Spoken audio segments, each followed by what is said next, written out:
در فصل پنجم ما به روش‌های کپی کردن اشیا در 3D Max می‌پردازیم. ساخت اشیاء مشابه در مدل سازی کاربردهای خیلی زیادی دارند. تصور کنید در حال ساخت یک میز یا یک صندلی هستید. وقت ساخت یکی از پایه‌ها رو می‌سازید و سه پایه دیگر رو با کپی کردن از پایه اول به دست می‌آورید. این کار مطمئنا خیلی ساده‌تر از ساخت هر کدوم از سه پایه است. هر کدوم از روش‌های مختلف کپی کردن اشیا در شرایط خاصی به کمک شما میان تا بتونید عملیات مدل سازی رو سریعتر و راحت‌تر انجام بدید. در ادامه این فصل ما روش‌های کپی کردن اشیا رو با هم دیگه بررسی می‌کنیم. اولین روش کلان کردن هست که برای ساخت یک کپی از شی در محل خود شی استفاده میشه. به این صورت ما میتونیم یک شی رو کلان کنیم. من شی مورد نظر خودم رو انتخاب میکنم. دستور کلان رو از این مسیر فعال میکنم و اوکی میکنم. حالا اگر شی خودم رو جابجا کنم یک نمونه مشابه از اون در محل خودش ساخته شده. اما دستور، یا بهتر بگم کلید ترکیبی این دستور کنترل و وی هست.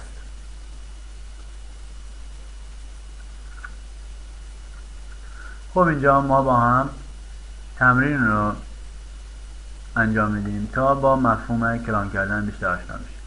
من فایل میزی رو از قبل آماده کردم، اونو باز میکنم داخل 3D Max و خب میبینید که فقط یه پایه از اون ساخته شده.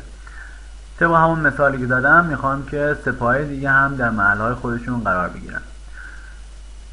طبق اون چیزی که گفتیم کلید ترکیبی کنترل وی رو فشار میدیم و یک نمونه از اون رو ایجاد میکنیم.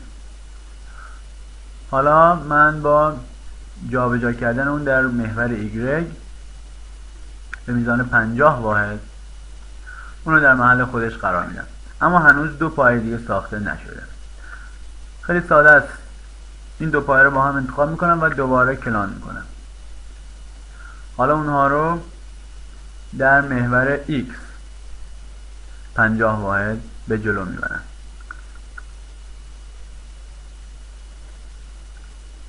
به این سادگی من 4 پایه رو ساختم و اونها رو در محل خودشون قرار دادم. اما سوالی که پیش میاد اینه که سه گزینه در بخش آبجکت کلان چه کاربردی دارن؟ خب به ترتیب از کپی شروع میکنیم که تو این روش اشیایی که شما میسازید کاملا مستقلن و تغییرات اونها بر هم دیگه تأثیری نداره.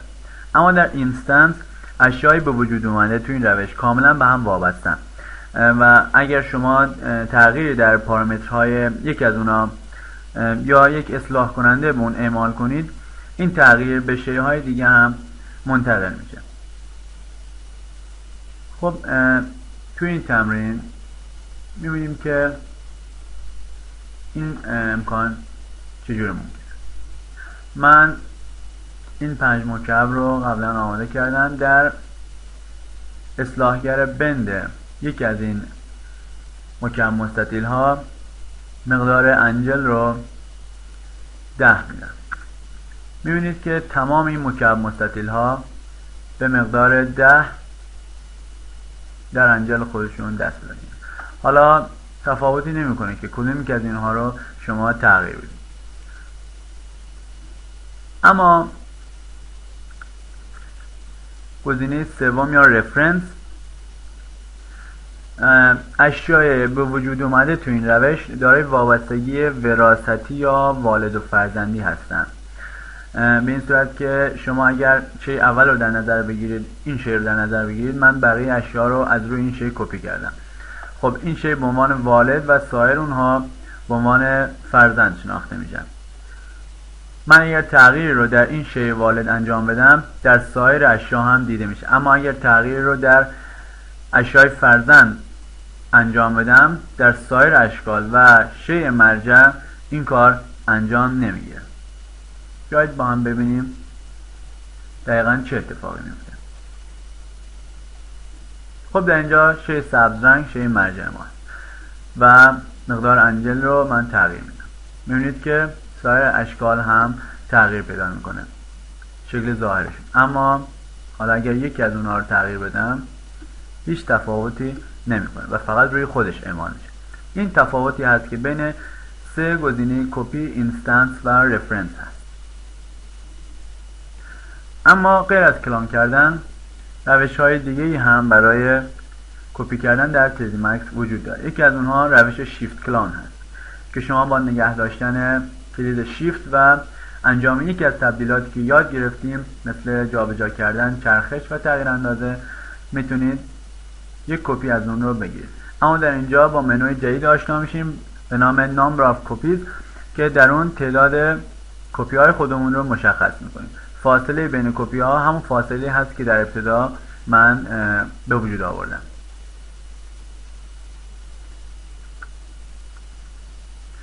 اما خب بیاید با داشته های خودمون شی رو بسازیم. اینجا میخوایم که ما یک ساعت رو بسازیم. دو تا شی که از قبل آماده شدن هستن رو من انتخاب میکنم. مکعب مستطیل رو به مختصات 0 و 0 میبرم، یعنی مرکز گره. خب حالا اون رو باید با این استوانه خودم تراز کنم. در محور ایگرگ ها اون رو در حالت ماکسیموم و ماکسیموم قرار میدم و اپلای میزنم.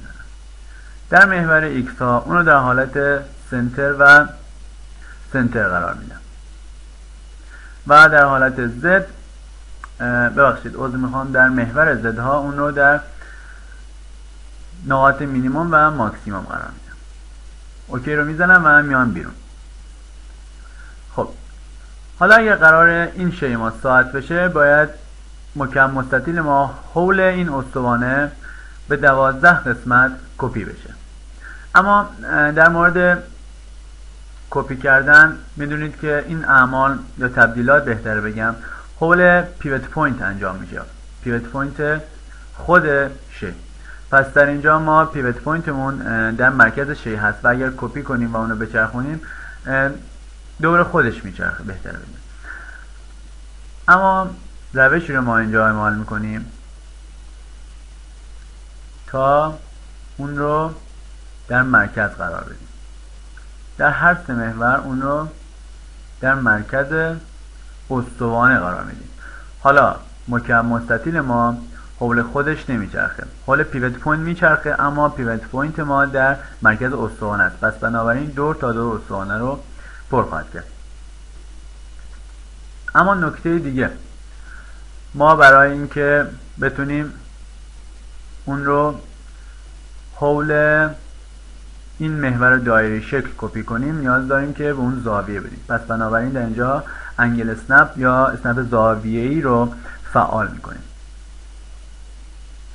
من چرخش رو انتخاب میکنم و حول محور Z اون رو به میزان منفی 30 درجه میچرخونم و تعداد 11 کپی رو ازش میگم. توجه کنید که در این حالت من کلید شیفت رو نگه داشته بودم و از حالت شیفت کلان استفاده کردم.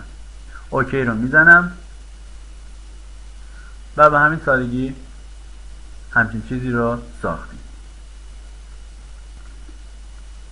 اما دستور بعدی در بحث کپی کردن دستور کویک کلون هست که در منوی ادیت و ترانسفورم تول باکس موجوده. ترانسفورم تول باکس رو در بخش تبدیلات باش آشنا شدیم. خب در اینجا من شی خودم رو انتخاب میکنم و کویک کلون رو میزنم. میبینید که از اون کپی میگیره به هر تعداد دلخواه من. در اینجا من با نگه داشتن آلت میتونم تعداد 2 کپی از اون رو بگیرم و اگر من کلید شیفت رو نگه دارم و کپی بگیرم کپی ها به صورت اینستنس یا نمونه خواهند بود و تغییرات در همه اعمال خواهد شد. دستور بعدی که میشه گفت ما کپی به حسابش میاریم دستور میرور هست که برای ایجاد یک حالت آینه‌ای و تصویر کردن از یک موضوع مورد استفاده قرار میگیره. مثل همیشه شی خودم رو انتخاب میکنم و دستور میرور رو فعال میکنم. همونطور که میبینید دکمه این دستور یک تداعی کننده یک حالت آینه‌ای هست، بنابراین شناساییش در انبوه منوها راحت هست. در اینجا می‌بینید که هیچ اتفاق نیفتاد و شی دومی که تداعی کننده حالت آینه‌ای باشه ساخته نشد. چرا؟ چون من در کلان سلکشن حالت نو کلان رو فعال کردم و اون رو انتخاب کردم. در این حالت کپی ساخته نمیشه و شی حول خودش میچرخه. اما اگر کپی یا اینستنس یا رفرنس بنابر نیاز خودتون رو انتخاب کنید، یک کپی ازش ساخته میشه. در اینجا با آفست آشنا میشیم که با مقداردهی اون میتونیم شیئی که ساخته شده رو جابجا کنیم. در حول هر کدوم از این محورها شما میتونید شی خودتون رو کپی کنید و اوکی رو بزنید و شی آماده است. خب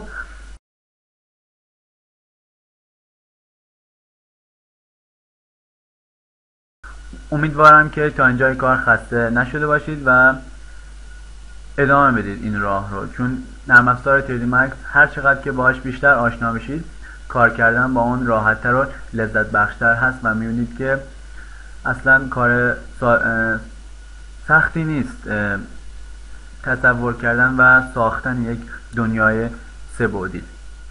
امیدوارم که تا اینجا لذت برده باشید.